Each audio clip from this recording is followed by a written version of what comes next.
Cruzando as Conversas. Oferecimento Galeazzi Sul. Há 40 anos a evolução dos metais. E a Associação dos Oficiais da Brigada Militar e do Corpo de Bombeiros. Defendendo quem protege você.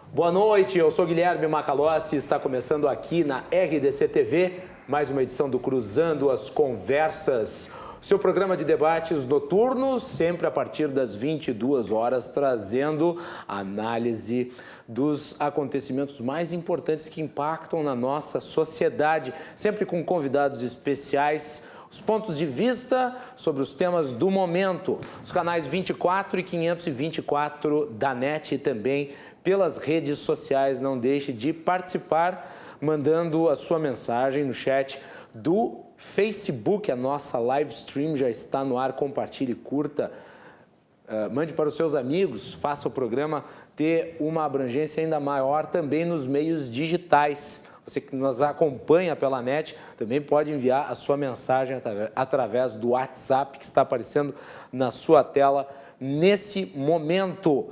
O Cruzando as Conversas de hoje fala sobre a participação de Jair Bolsonaro na Assembleia Geral das Nações Unidas. Eu já vou apresentar aqui os meus convidados, mas antes eu gostaria de dar boas-vindas ao pessoal aí da Associação dos Oficiais da Brigada Militar e do Corpo de Bombeiros aqui do Rio Grande do Sul, que são os nossos novos patrocinadores. Eu já tenho o grande prazer, a grande honra de ter uma empresa do porte da história da Galeazzi Sul aqui no programa, e junto à Galeazzi Sul se une a Associação dos Oficiais da Brigada Militar e do Corpo de Bombeiros. Isso é significativo de um trabalho que vem sendo desenvolvido por toda a equipe da RDC TV e que eu, como apresentador desse programa, tenho o prazer de representar através desse agradecimento que faço, reiterando o agradecimento à Galeazzi pelo apoio que já vem dando ao programa e agora agradecendo enfaticamente também à Associação dos Oficiais da Brigada Militar e do Corpo de Bombeiros que estão juntos conosco. Eu gostaria de mandar um grande abraço para o meu amigo Coronel Beck, que já veio em várias oportunidades aqui no programa. Essa semana mesmo, integrantes da Azof estiveram aqui debatendo sobre segurança pública. Nosso compromisso é sempre com a independência jornalística e é por isso que temos a satisfação de termos entidades e empresas que garantem esse trabalho que estamos tentando desenvolver aqui na RDC TV. De todos nós, da produção, da direção da emissora e da minha parte, o nosso agradecimento a quem confia no nosso trabalho. Muito obrigado, Azof, muito obrigado também a Galeazzi. Muito bem, antes de introduzir os convidados, eu quero fazer um comentário sobre a notícia que eu dei ao fim da edição de ontem do programa e que foi alvo de uma enorme repercussão hoje em todos os meios de comunicação, porque o ex-integrante do Ministério Público Federal no comando da Procuradoria-Geral da República, o Rodrigo Janot, deu uma declaração através de uma entrevista na revista Veja e no Estado de São Paulo que surpreendeu a todos. Ele disse que pensou em assassinar o ministro Gilmar Mendes e que não apenas isso, após matar Gilmar Mendes, pretendia cometer suicídio dentro do Supremo Tribunal Federal. Ele não apenas imaginou isso, como colocou em ação e só parou no último momento. Segundo o Rodrigo Janot, quem o impediu de cometer o ilícito, o crime, foi a mão de Deus. A pergunta que todo mundo se fez é por que ele trouxe a público esta informação que ficou guardada com ele por 2 anos. Foi em 2017 isso. E se deu logo após a publicação de uma matéria pelo jornalista Reinaldo Azevedo, no qual haviam denúncias envolvendo a atuação da sua filha e que comprometeriam o trabalho que ele desenvolvia na Procuradoria-Geral da República. Aparentemente, segundo o que o próprio Rodrigo Janot afirma, ele perdeu o controle ali por ver uma integrante de sua família envolvida no noticiário político.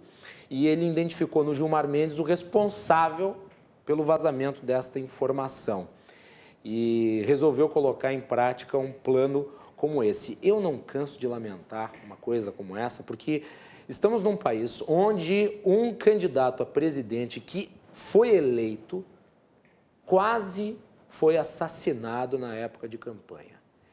E antes disso, agora sabemos, o Procurador-Geral da República vai armado ao Supremo Tribunal Federal com o intento de matar um ministro. Pode-se criticar Gilmar Mendes, pode-se ter até ojeriza a Gilmar Mendes. Agora, criticar e ter ojeriza a Gilmar Mendes não nos permite desejar a sua eliminação física. Uma coisa Rodrigo Janot deveria ter feito a partir do momento em que tomou ciência do ato que estava para cometer. Se afastar da Procuradoria-Geral da República por não ter condições psicológicas de conduzir uma instância tão importante do Ministério Público. Decisões complexas são tomadas ali. Qual era o grau de sanidade de Rodrigo Janot naquele momento para conduzir a Procuradoria-Geral da República? Na ânsia de vender livros, e me parece ser esse o propósito dessas declarações, que são dadas na antevéspera do lançamento da publicação da obra, o que fica patente é que o conjunto de decisões que ele tomou naquele período de tempo estão conspurcadas, estão viciadas pela irracionalidade. Uma outra coisa que ele disse, e que está também na entrevista que ele deu à Veja, é de que ele teria recebido, por parte do governo Temer, pressão para que não investigasse Eduardo Cunha. E isso teria sido feito numa reunião envolvendo o ex-presidente Michel Temer e o ministro Henrique Eduardo Alves. Ora, mas se ele foi alvo de uma pressão que, de alguma maneira, significava obstrução de justiça, por que o Procurador-Geral da República, naquele momento, naquele exato momento, não deu voz de prisão ao ministro? Porque poderia fazê-lo. Guardou a informação por 2 anos. Sabe o que ele fez? Ele prevaricou. E ninguém está tratando disso. Dá-se atenção ao fato de que ele levou uma arma ao Supremo e tinha o intento de matar o ministro Gilmar Mendes. Mas estamos aí diante de uma situação em que um líder de um órgão importantíssimo da estrutura pública federal pensou em delinquir, em cometer suicídio e tomou outras ações que vão na contramão dos melhores caminhos e dos melhores procedimentos que lideranças da esfera pública brasileira devem tomar. Triste momento para as instituições brasileiras. Eu não posso deixar de, na abertura desse programa, ouvir dos meus convidados, fugindo ao tema principal, uma pequena ponderação a respeito. Temos hoje aqui no programa o advogado Adão Paiani, que eu queria há muito tempo trazer aqui para o meu programa. Infelizmente, por uma questão de agenda, não foi possível vir antes, mas... Felizmente já hoje conseguimos, né? Felizmente estamos em Porto Alegre, nos possibilita ter a alegria de estar aqui contigo, Macalossi, também com o nosso colega César Redel e com todos os teus telespectadores. É uma alegria grande estar com vocês. E também com o César Redel, nosso velho, querido amigo aqui do nosso programa, especialista também na área de relações internacionais, consultor de relações internacionais. Adão, eu começo contigo, que é da área do direito. Como é que tu vê essa situação, antes de nós falarmos do presidente Bolsonaro na ONU? Sem dúvida. Isso que aconteceu, que veio a público agora, através dessa matéria na revista Veja, é algo absolutamente inédito. A gente não tem notícia de que em algum momento uma situação dessas possa ter ocorrido. Agora, isso reflete muito, além do momento que nós estamos vivendo, uma triste realidade. E eu costumo dizer, e muito embora todo o respeito que a gente tenha que ter aos integrantes do Judiciário, do Ministério Público, que em sua grande maioria são homens e mulheres que sabem a importância do trabalho que fazem, e fazem com toda a dedicação, com toda a sua competência, lamentavelmente não se pode ter a ilusão nesse país que a solução para os nossos problemas vai vir do Judiciário e do Ministério Público por um motivo muito simples. Eles não são a solução porque eles também são parte do problema. E essa situação aí que o ex-procurador Janot trouxe a público agora é profundamente lamentável. Eu acho que tu fala muito bem quando diz que ele, naquele momento, deveria ter se afastado. Com certeza. De forma alguma, ele poderia conduzir o seu trabalho nesse estado mental que ele estava.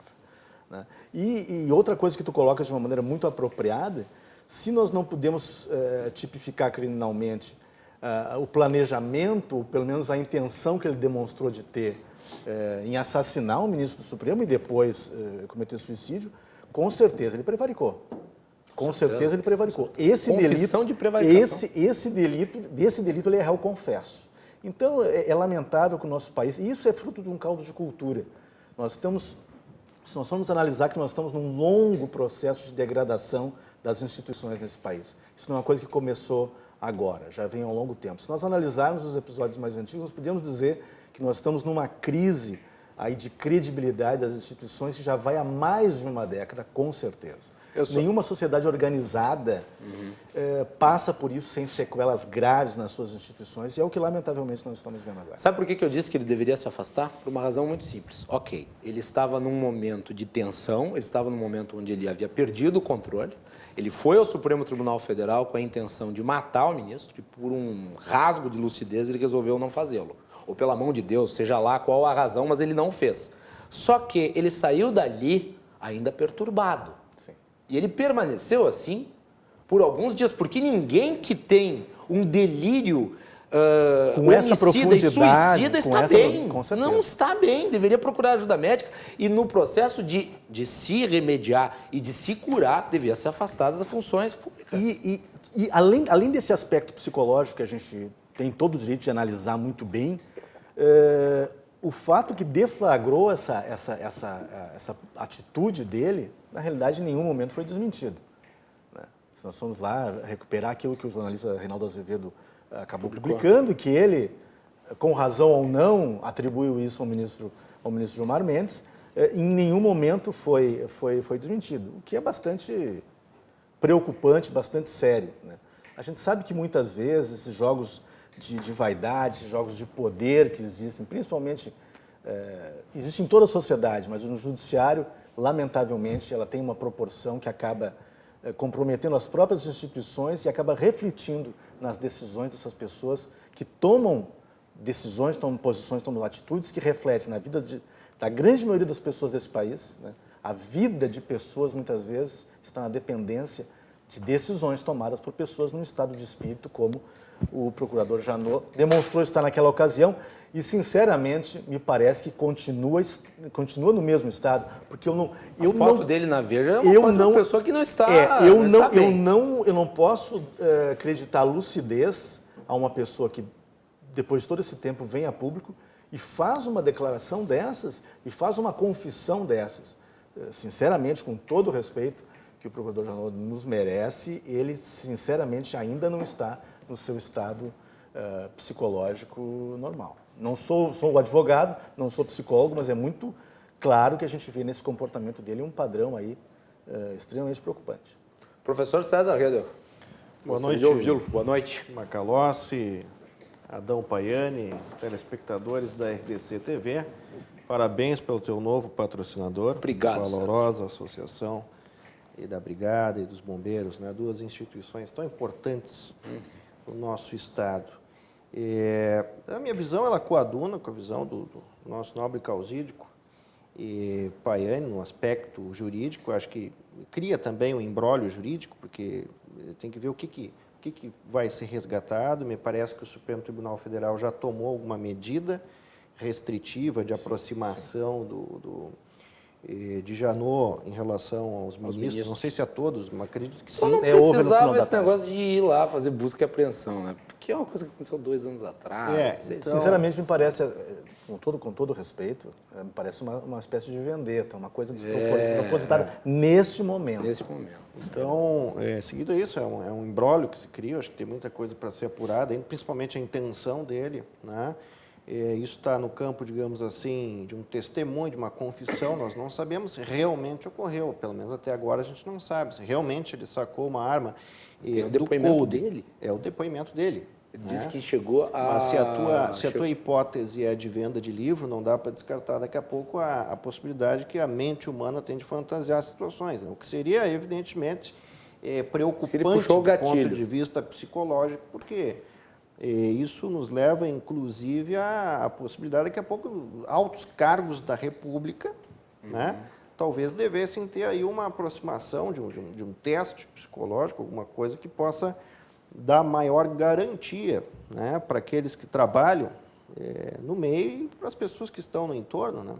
Vai ter que se exigir exame psicotécnico para Procurador-Geral da República daqui em diante, será? Olha, muitos cargos restariam vagos, dada a nossa atual condição, e o Paiani tem um trânsito grande em Brasília, sabe bem, né? Isso é digno de roteiro de filme, né? Falando em Procuradoria-Geral da República, eu gostaria de cumprimentar o novo Procurador-Geral da República pela escolha da sua equipe. Nomeou o Ailton Benedito, que é um dos grandes procuradores. Tem acertado muito pontualmente. Acertou mais um acerto do novo Procurador-Geral da República. Esperamos aí que a PGR nos próximos anos esteja em melhores mãos. Eu também não gostei da conduta da Raquel Dodge à frente da Principalmente no apagar das luzes aí. Muito tergiversou demais. Bom, senhores, vamos para o alvo principal da análise de hoje do programa, que é a participação do presidente Jair Bolsonaro na Assembleia Geral da ONU. Ele falou na abertura, como já é tradição do Brasil desde a fundação das Nações Unidas, e ele foi o primeiro a falar logo depois daquele discurso da Greta Thunberg, lá, a menina que é a mistura da Reagan, de O Exorcista, com a Marina Silva. Eu gostaria da avaliação do professor Redel em relação ao desempenho do Jair Bolsonaro, porque nas redes sociais, os apoiadores mais entusiasmados do Bolsonaro disseram que foi o maior discurso de todos os tempos, e a mídia, na maior parte da mídia, e os seus críticos disseram que foi horrível, que foi patético, que foi lamentável. Qual é a avaliação que tu fazes?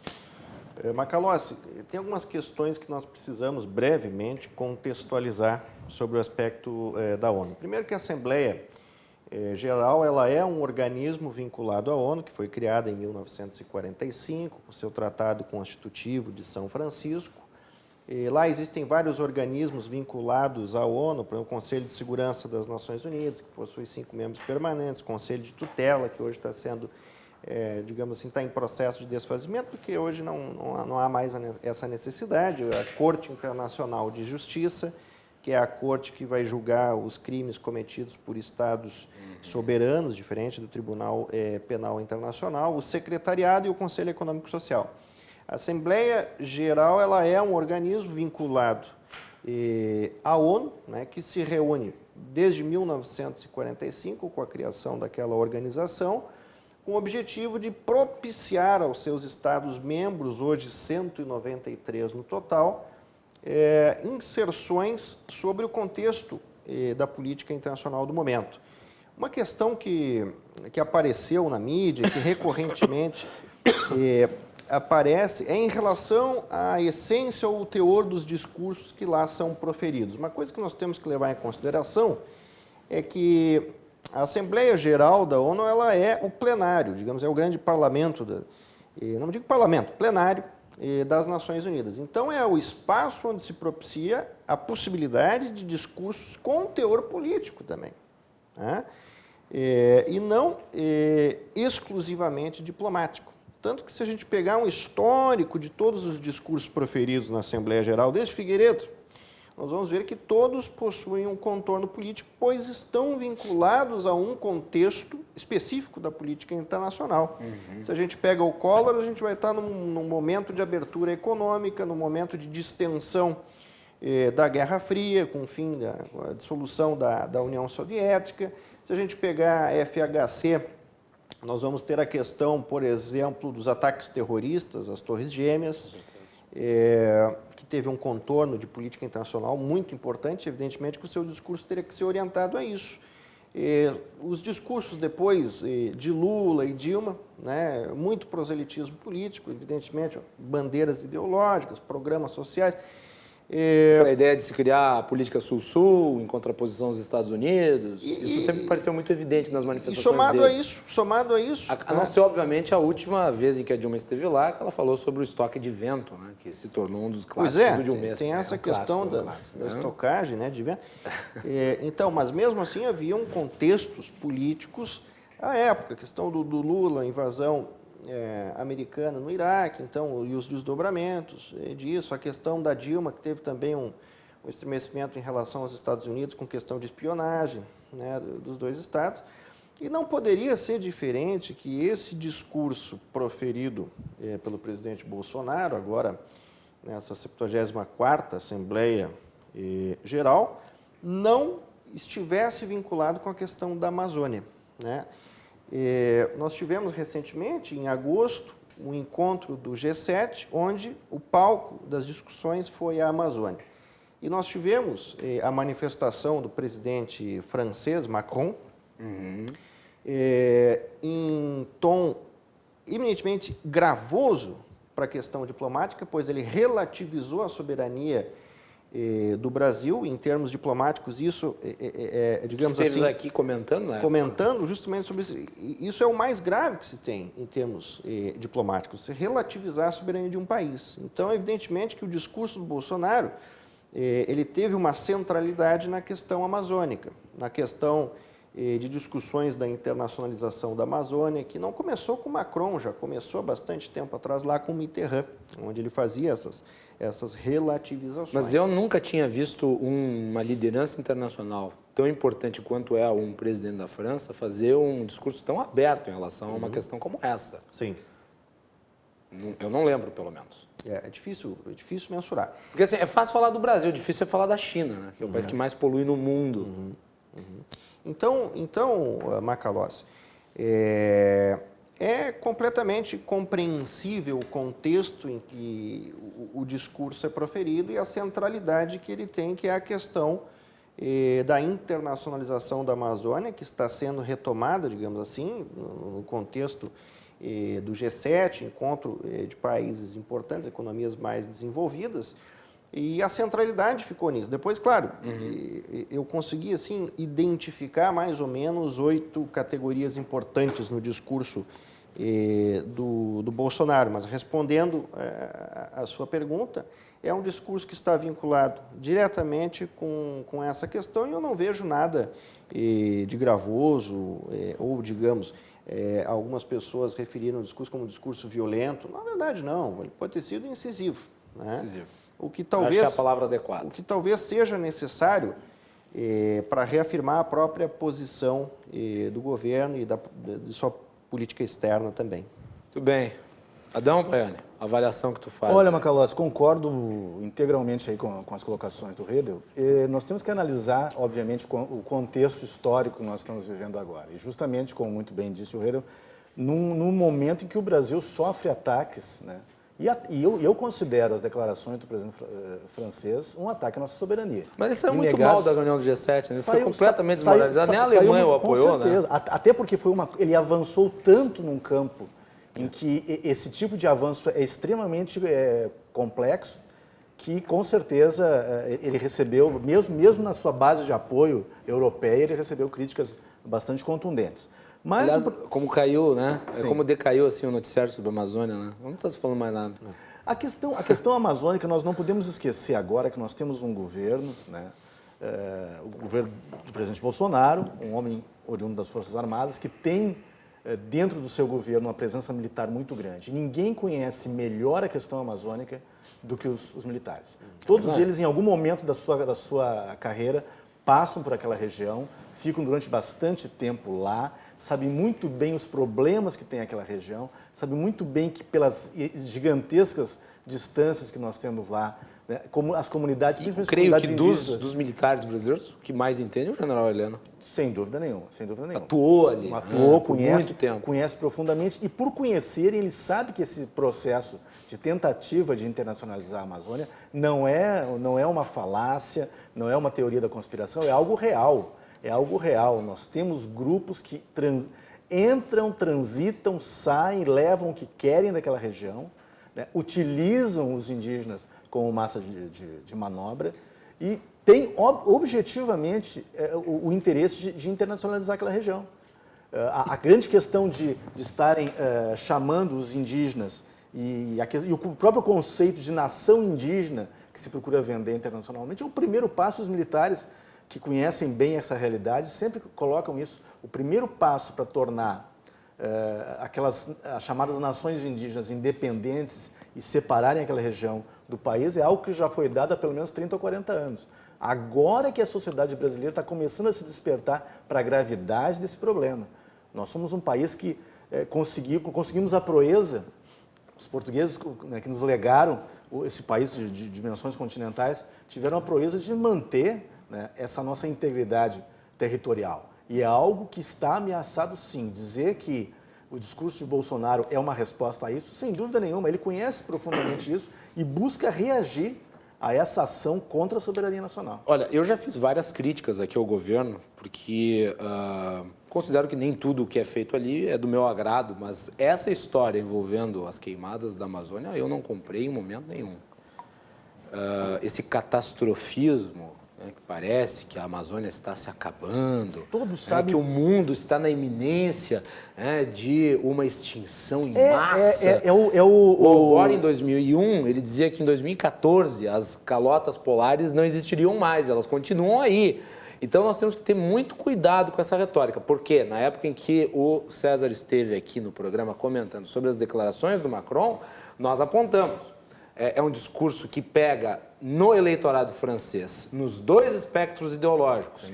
Pega entre aquele pessoalzinho politicamente correto, progressista, que é defensor do meio ambiente, e também aquele pessoal mais conservador, que é parte da agricultura francesa, que é extremamente protegida, que não gosta de concorrência. Que tem interesses econômicos diretamente envolvidos na sua análise dessa situação. E aí a gente chega aonde? O presidente tinha que, na oportunidade que teve, se manifestar de forma incisiva sobre o tema. O que eles queriam? Eu vi vários jornalistas dizendo, não, é o momento do presidente ser conciliador. Não há o que conciliar quando a soberania nacional está em jogo, os interesses do país estão em jogo, e talvez isso... Talvez não, tenho absoluta convicção disso. Isso é que diferencia o governo do presidente Bolsonaro do que o antecedente. Por mais críticas que eventualmente alguém possa ter... Vamos lá, se houvesse um cerco internacional contra ele, tipo os Estados Unidos, Alemanha, França, Inglaterra, Canadá, o G7 tivesse realmente tomado uma posição contrária ao governo brasileiro. Não aconteceu exatamente o contrário. A França ficou isolada. Então, é o momento de se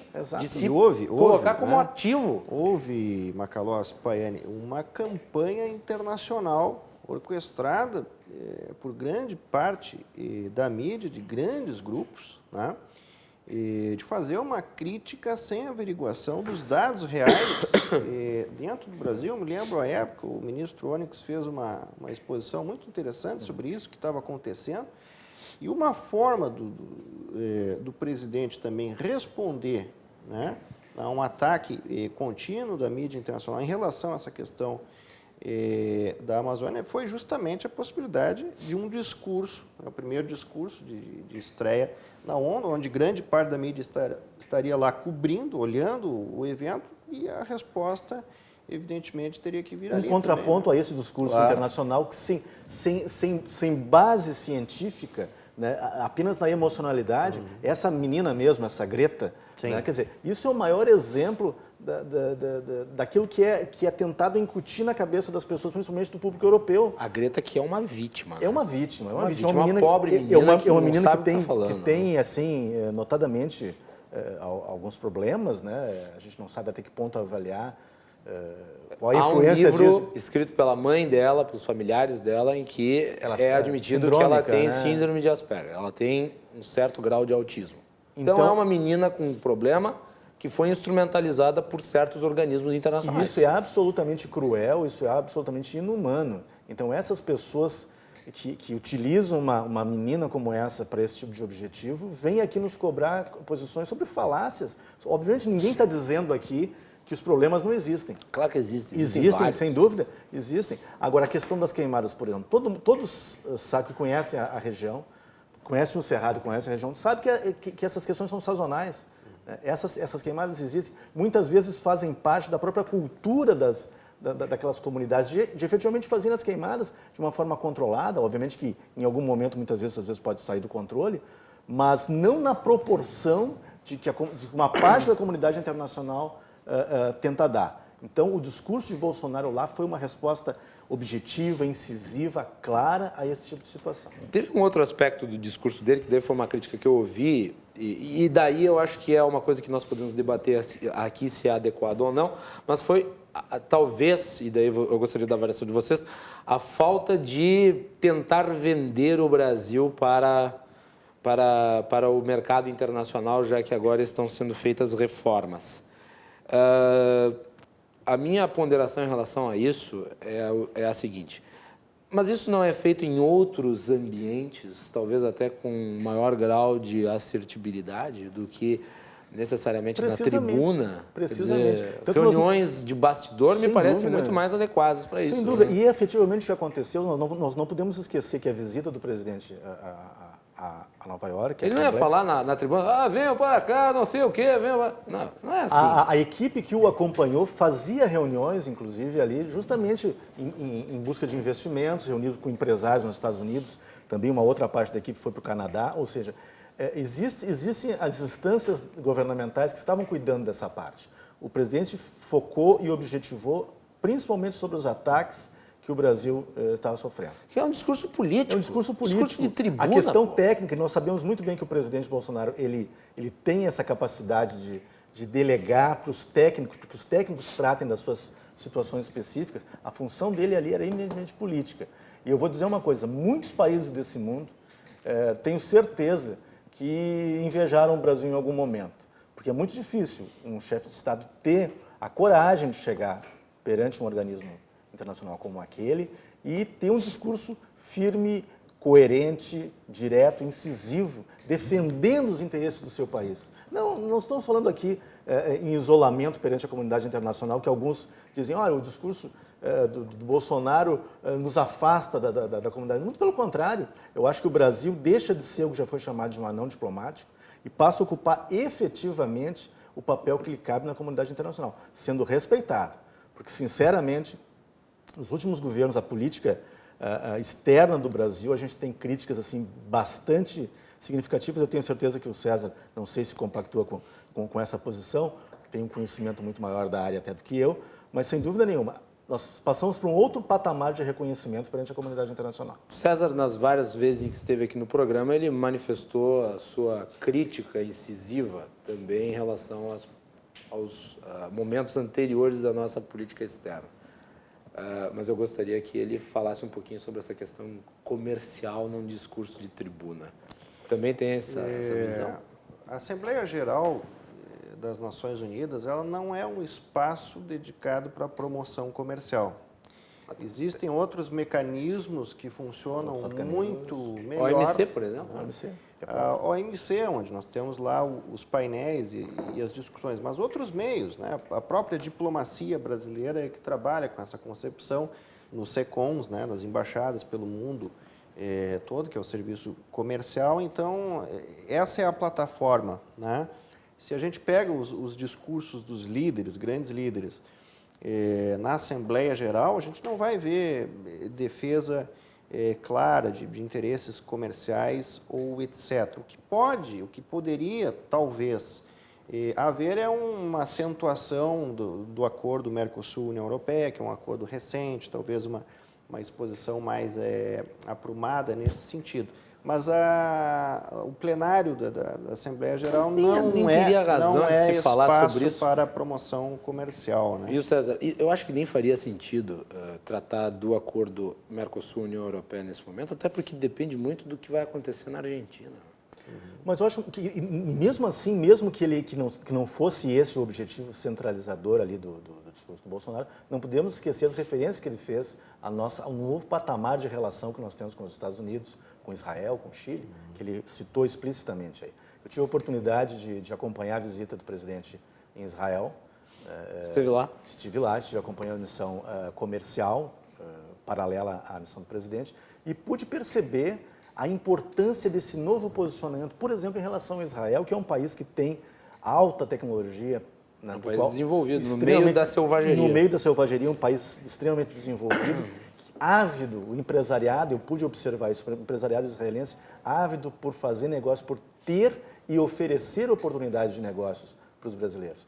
Então, muito embora, como eu disse, não era a questão central do discurso, ele não deixou passar em branco Sim. essa situação. Ele colocou essa questão dentro de um conceito que ele trouxe, né, entre aspas, ampla agenda internacional. Né? Ele citou a questão de Davos, a questão de Washington, a visita a Washington e o que se desdobrou a partir dali, a questão também da presença no Chile e a discussão do Prosul, que seria uma nova configuração de um bloco econômico na nossa região, Israel, Argentina, e também já deu ali, digamos assim, alguns sinais de aproximação também, se não me engano, com Emirados Árabes Unidos, Japão, né, e outros países que possivelmente estão aí na rota de invertendo uma lógica que nós vimos observando aí nos últimos anos, ou seja, relações comerciais pautadas única e exclusivamente pelo aspecto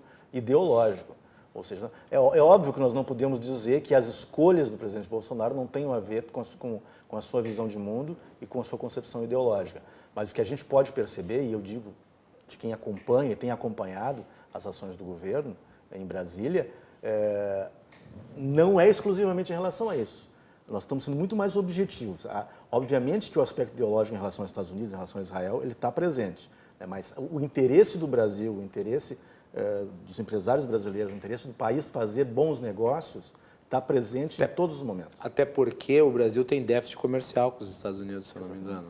O Brasil precisa ter maior participação no mercado americano. Exatamente. O Brasil precisa estreitar relações comerciais com os Estados Unidos. E a gente não pode negar... Isso é fundamental. É fundamental. É muito importante. É um mercado, é o maior mercado do mundo. Né? Não tem tanta população que nem a China, mas é o maior PIB do mundo. E como é que tu não vai ter uma melhoria na qualificação das relações? Esse momento, Macalossi, ele é importante para a política externa brasileira porque ele demarca uma certa ruptura na visão das coisas. Há pouco tempo atrás, questão de anos, né, a política externa brasileira ela praticamente estava no limbo, estava num buraco negro, porque nós tínhamos uma concepção principalmente de ênfase no que era denominado de política sul-sul. Então, o Brasil ele vai manter relações com aqueles países que estão no hemisfério sul, né? E não aquela visão cepalina ainda de dividir o mundo pela linha do Equador, né? De uma forma excludente, porque o fato de se ter uma relação sul-sul, obviamente, não pode, por uma questão lógica e objetiva, como não pode impedir que a gente faça os contatos necessários. E que, em termos de resultado objetivo, para além das questões de orientação ideológica, resultou num fracasso retumbante. Porque quando o Fernando Henrique deixou a presidência da República, os dados mostram isso. O Brasil representava 1% do comércio internacional, segundo os dados da OMC. Quando o governo do PT acabou, o Brasil representava 1% do comércio internacional. Então, pela evolução da economia global ao longo de 16 anos, nós reduzimos a nossa participação. Ela é proporcionalmente menor. Por quê? Porque o mercado consumidor do Sudão não é o mercado consumidor americano. É só por isso. Só um fato. Só por isso. É um a gente fato conseguir hoje, por exemplo, se antes nós estávamos dentro desse limbo, desse buraco negro, que era essa política excludente, e hoje nós temos a possibilidade, daqui a pouco, né, de discutirmos a inserção na OCDE, por exemplo, já muda completamente a agenda de política externa do Brasil. Né? A gente sai, digamos, de amarras ideológicas e discutimos questões que vão mexer com a competitividade do Brasil. É óbvio que nós não podemos esquecer que isso é um processo que não é um processo fácil. Nós temos toda uma geração de diplomatas formados dentro de uma concepção e aquilo que a gente sabe que muitas vezes acontecia nos consulados e embaixadas ao redor do mundo, né? Ações muito marcadamente ideológicas e a formação desses nossos diplomatas. Realmente vai ser um trabalho longo, não vai ser um trabalho muito simples, mas há vontade política de mudar e mudar rapidamente isso. Tentar mudar, pelo menos. Vamos fazer um intervalo? Estamos chegando aí perto das 11 horas. Eu gostaria de agradecer a audiência e o prestígio de quem nos acompanha. Mandar um abraço aqui para o Fábio, que nos manda um abraço lá de Uruguaiana. Opa! Obrigado aí. Estamos aí em todo o estado, né, Adão? Com audiência nas mais variadas regiões. Então, voltamos na sequência.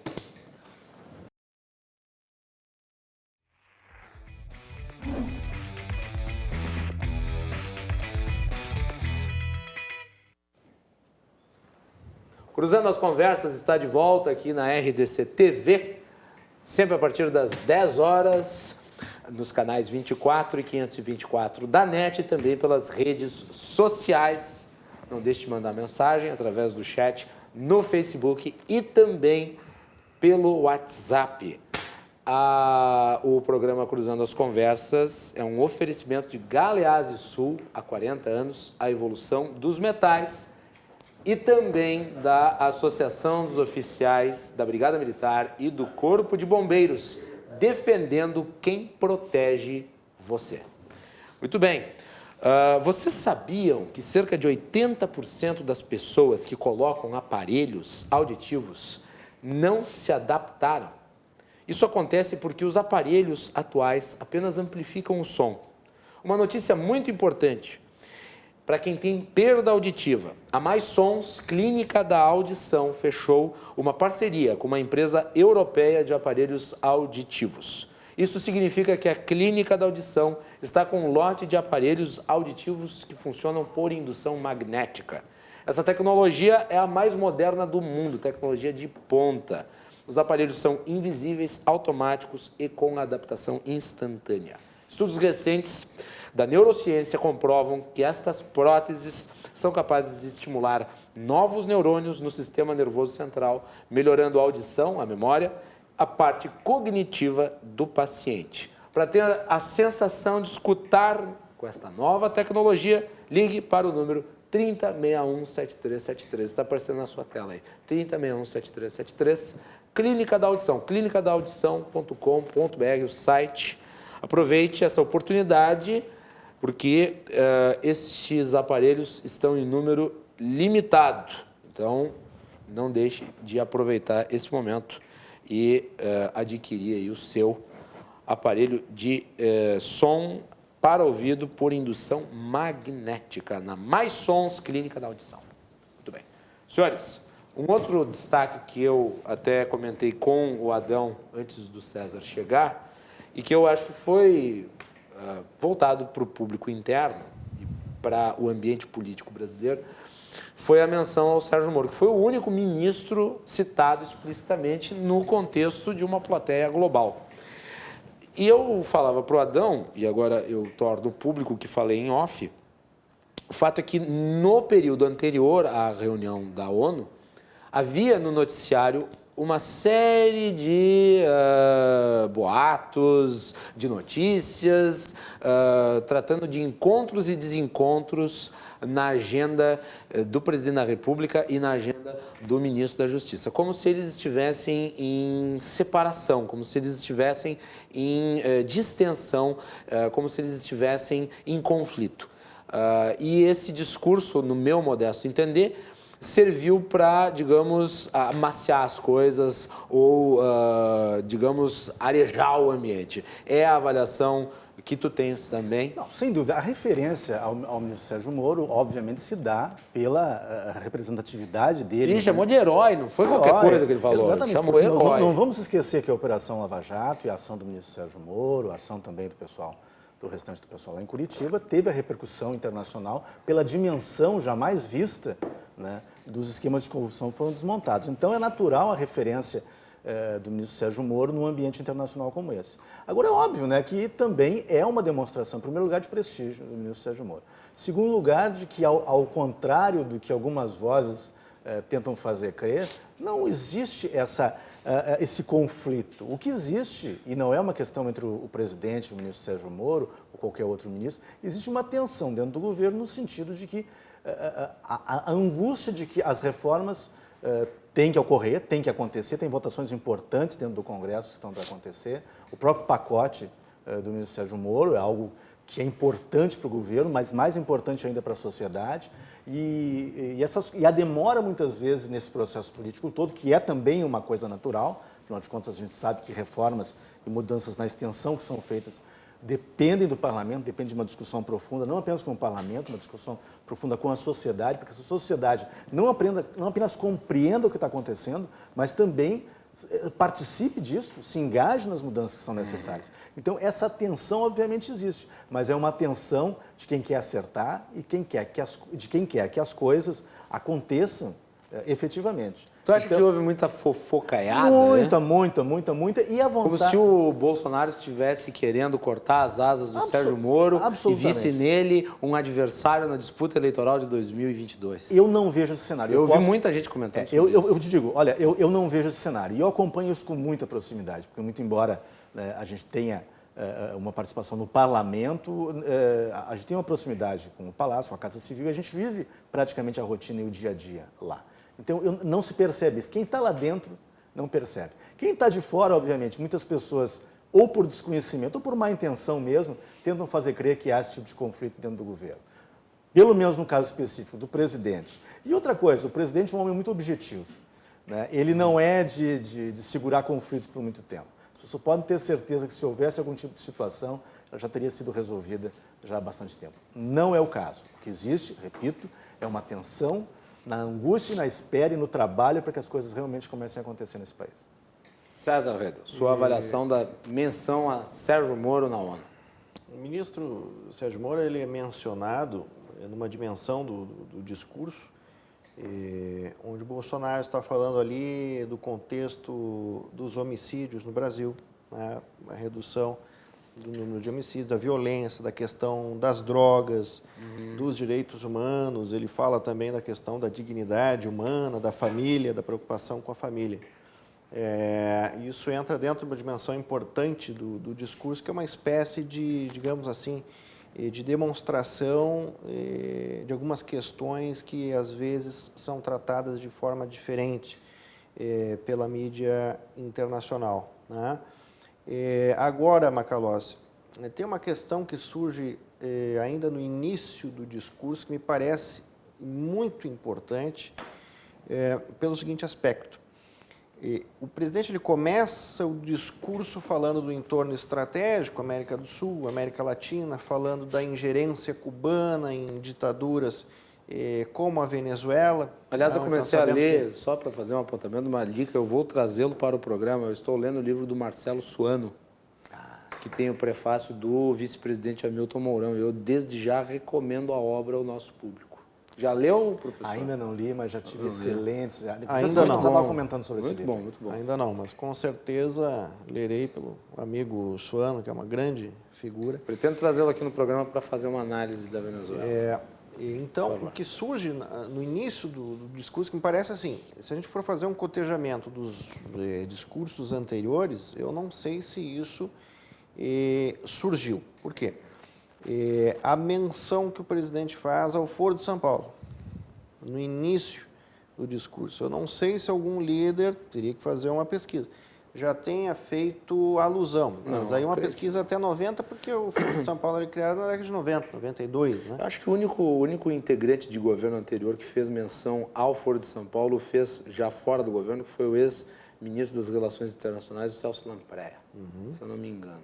Foi o único. Foi num debate na Globo News, mas nunca como ministro do Estado. Que realmente é um tema que as pessoas buscam não falar, não se envolver. E o presidente Bolsonaro, desde o começo, obviamente, sempre explicitou a sua preocupação com o Foro de São Paulo. Então, acho que essa exposição ela é muito importante porque ela demonstra, digamos assim, que a política externa, até então, até o governo Dilma, estava amealhada, digamos assim, por concepções ideológicas, né, que atravessavam, digamos assim, inclusive, o conceito de soberania. Não é possível ingerência de outros países, como, por exemplo, Cuba, né, na Venezuela e etc. E o Brasil estava num caminho ali de risco. O Brasil apadrinhou todos esses regimes bolivarianos aí que cresceram durante o período petista. Então, o apoio com dinheiro e apoio diplomático. O apoio foi político, só apoio diplomático. Não, com certeza. Foi recurso público. Tem uns dados que depois eu vou colocar. E essa visão, né, essa acentuação ideológica dessa política externa sul-sul, somada ao Foro de São Paulo, ela, digamos assim, colocou a política externa num lugar muito longe do protagonismo. Então, acho que são questões que começam a ser recuperadas e a própria exposição dessa questão do Foro de São Paulo na Assembleia Geral me pareceu muito bem acertada. Uma outra questão que surge, ele cita rapidamente, o Acordo do Mercosul-União Europeia, a OCDE, entra, digamos assim, num bloco mais longo do discurso sobre a Amazônia e traz também um elemento que vai ser um elemento importante agora, doravante, para a política interna brasileira, que é a questão que o Paiani já havia também mencionado, dos indígenas, né? A demarcação de terras indígenas. Então, Bolsonaro já deu uma sinalização que estas questões elas estão sendo trabalhadas, talvez com outra visão. Então, o presidente fez, eu acho que daí, até mesmo em caráter de provocação, ponderações em relação à temática, tentando buscar um contraste dos diferentes tipos de índios que existem no Brasil e até colocando o índio real numa contraposição ao índio idealizado pela antropologia marxista. Ele citou a questão, por eu exemplo, eu fiquei muito feliz em ouvir isso. Da reserva Raposa do Sol, dos Yanomamis, né? Ele trouxe algumas.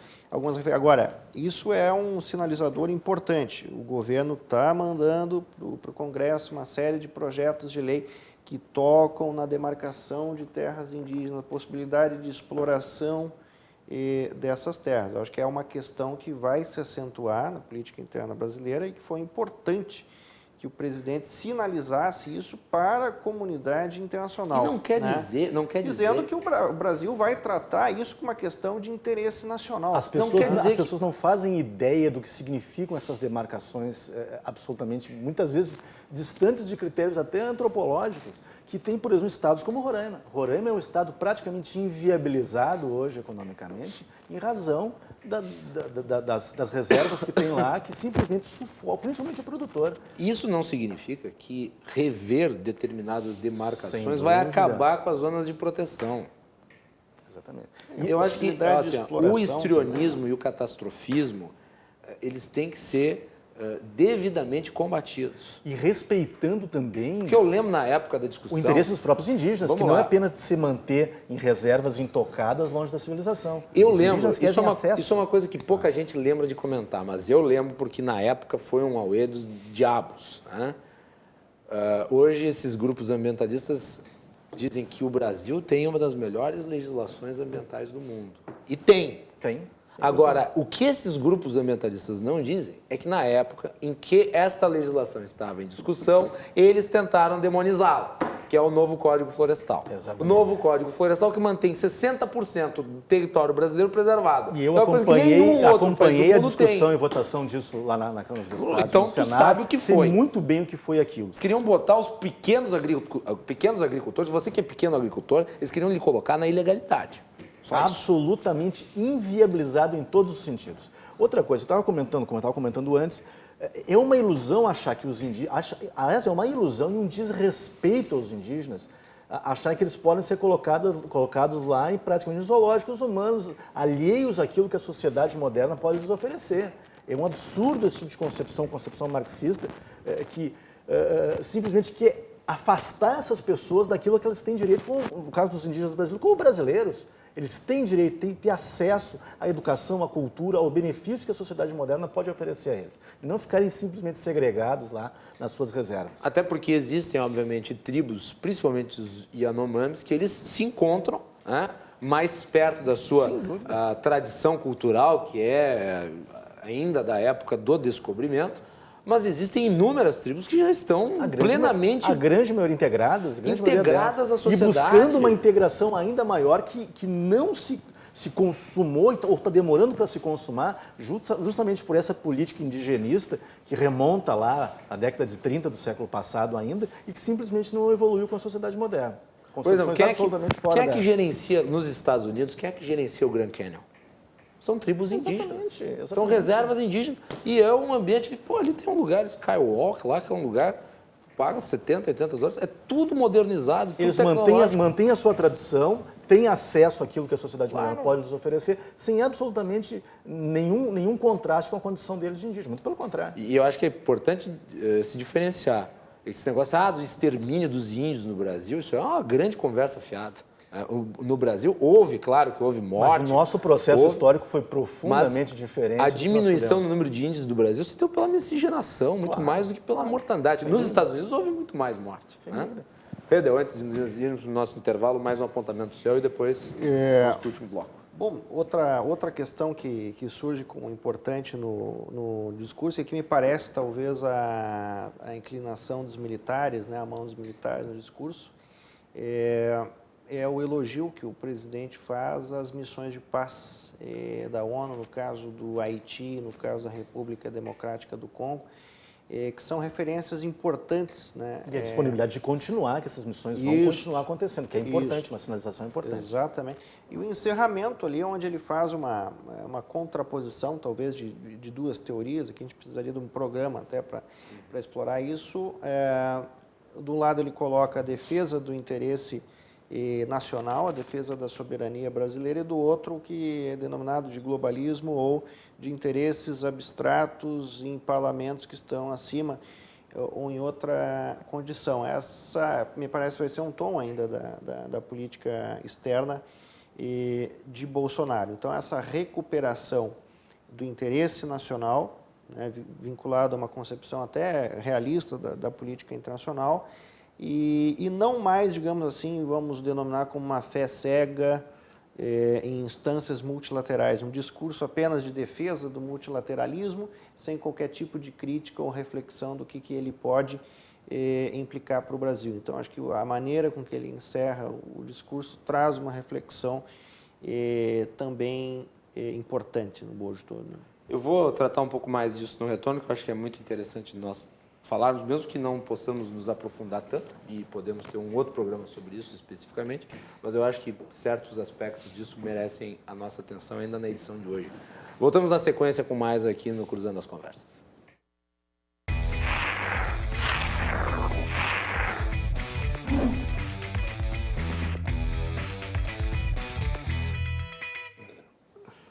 Estamos de volta aqui no Cruzando as Conversas, oferecimento de Galeazzi Sul, há 40 anos a evolução dos metais, isso aí, Galeazzi Sul, e também a Associação dos Oficiais da Brigada Militar e do Corpo de Bombeiros, defendendo quem protege você. No programa de hoje, César Redel e também Adão Paiani. Estamos falando sobre a participação do presidente Jair Bolsonaro na reunião das Nações Unidas, na Assembleia Geral. Temos 7 minutos neste último bloco do programa, que passou voando, porque o bate-papo está muito bom. E eu gostaria de tocar ainda nessa questão que o César levantou ao fim do segundo bloco. E eu não posso deixar de mencionar quem hoje comanda a política externa brasileira, a partir do Itamaraty, que é o ministro Ernesto Araújo, que é aluno do escritor Olavo de Carvalho. E eu não posso deixar de notar que, neste fim de discurso, certas concepções são balizadas aí por escritos, por estudos aí feitos pelo Olavo. Tu também achou isso bastante nítido? O Olavo é um crítico do globalismo, é um crítico destes organismos internacionais, ainda que ele defenda o livre mercado. Como é que tu vê isso?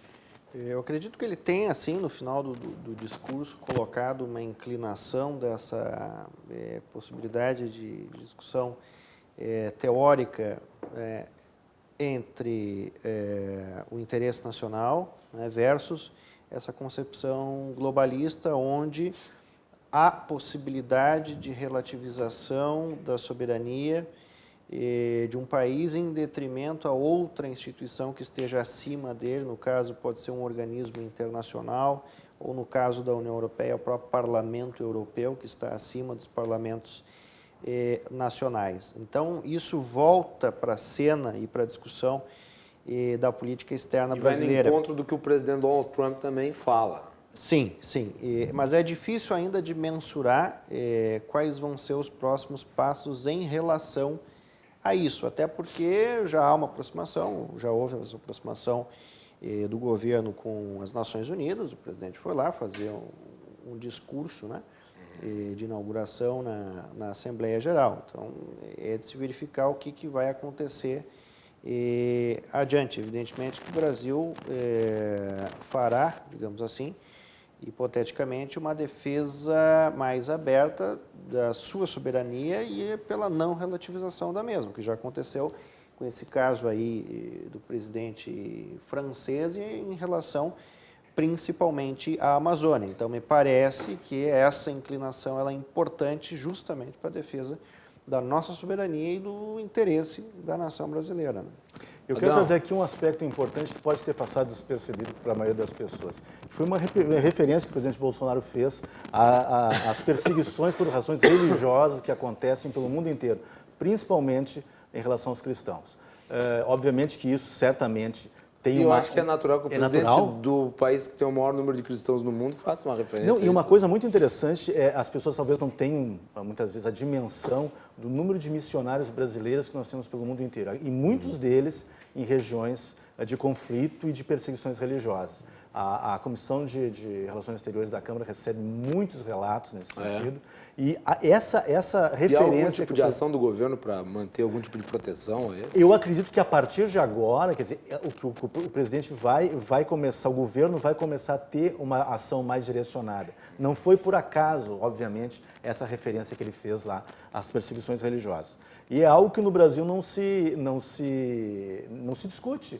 Parece uma questão muito distante de nós, e às vezes as questões até são misturadas aí. Querem muitas vezes dar uma dimensão para situações, como até antes do intervalo tu fizeste uma referência aqui, com as perseguições cruéis, mortes cruéis a que são submetidos os cristãos nessas regiões de conflito. Então o presidente... Dá um exemplo aqui, Síria, por exemplo. Síria? Síria, entre o conflito dos rebeldes terroristas e o governo assassino do Bashar al-Assad, o principal foco, a principal vítima são os cristãos, a minoria cristã da Síria. Os cristãos se encontram entre a religião mais perseguida ainda no mundo. As pessoas acham que isso é uma coisa do passado, mas não é. Os cristãos ainda sofrem tremendas brutalidades e perseguições ao redor do mundo. Principalmente na África e no nessa seara que o Paiani traz... de forma muito apropriada. Vai ser cristão em Bangladesh. Do discurso nos remete a uma questão curiosa também. Ao Brasil é concedido, né, digamos, esse beneplácito de abrir as Assembleias Gerais da ONU justamente por influência de Oswaldo Aranha, que foi chanceler durante o governo de Getúlio Vargas, que foi uma das pedras angulares, fundamentais para a questão da criação do Estado de Israel, ali em decorrência da criação da ONU. Então, apenas para trazer um gancho. É importantíssima essa referência que é sempre feita ao chanceler Oswaldo Aranha. Gaúcho de Alegrete, né? E que, obviamente, em Israel, pelo papel que ele desempenhou lá... Um dos fundadores de Israel. Um dos fundadores, na realidade, estava lá, né? A decisão dele naquele momento histórico de patrocinar a criação do Estado de Israel. E eu acho que é importante que o Brasil faça referência à questão religiosa, porque se tem uma coisa que o brasileiro pode se orgulhar é que seu país é um país onde existe a plena paz religiosa. Né? E é difícil você ter plena paz religiosa. Tem uma cidade que nem São Paulo, onde tu tem os judeus ali de Higienópolis indo comprar, onde o pessoal de origem da Líbia, da Turquia, fazem o seu comércio. E o que eu costumo dizer, uma coisa muito diferenciada do Brasil. Muito diferenciada, e eu costumo dizer muito o seguinte, nós temos que preservar esse verdadeiro patrimônio que nós temos. Nós não podemos deixar que certas práticas que ocorrem em outros países acabam sendo importadas para cá, principalmente essa questão da intolerância religiosa. Então, mais uma vez, eu reforço da importância, então, nesse sentido, da manifestação do presidente Bolsonaro. Muito bem. Senhores, eu gostaria de agradecer enfaticamente a vinda de vocês nessa sexta-feira aqui no programa para falar sobre esse tema, e eu deixo cada um com 20 segundos para as suas respectivas despedidas. Eu começo por César. Eu agradeço o convite e prazer estar aqui também com o Paiani, que vem diretamente aí de Brasília. Agora deve ficar o final de semana. Fica o final de semana. E talvez alguma questão que tenha faltado, essa pergunta, né? O que faltou no discurso? Talvez a questão de citar brevemente a questão da OTAN, que é decorrência da visita em Washington, da possibilidade do Brasil ser um aliado extra-OTAN. Não sei se talvez tenha sido um cálculo político, já que o Brasil não está acostumado com o cenário geopolítico da OTAN, ele está em outro contexto, talvez o presidente tenha evitado de fazer essa menção. Mas agradeço o convite, parabenizo pelo teu novo patrocinador. Obrigado novamente. Mando uma boa noite para os telespectadores da RDC TV.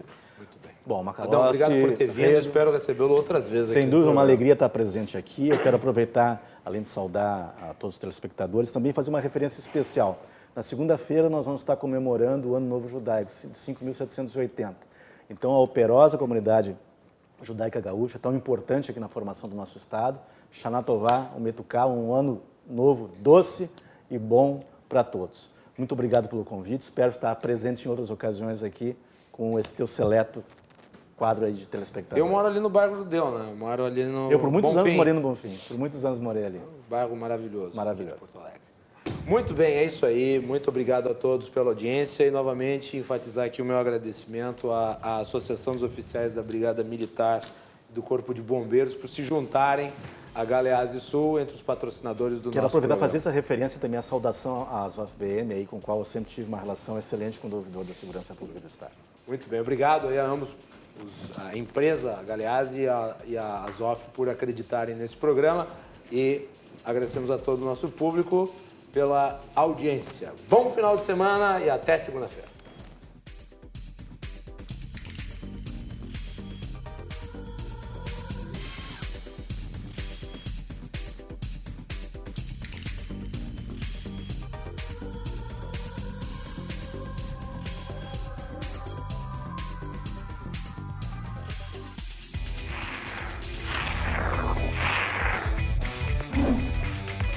Cruzando as conversas. Oferecimento Galeazzi Sul. Há 40 anos a evolução dos metais.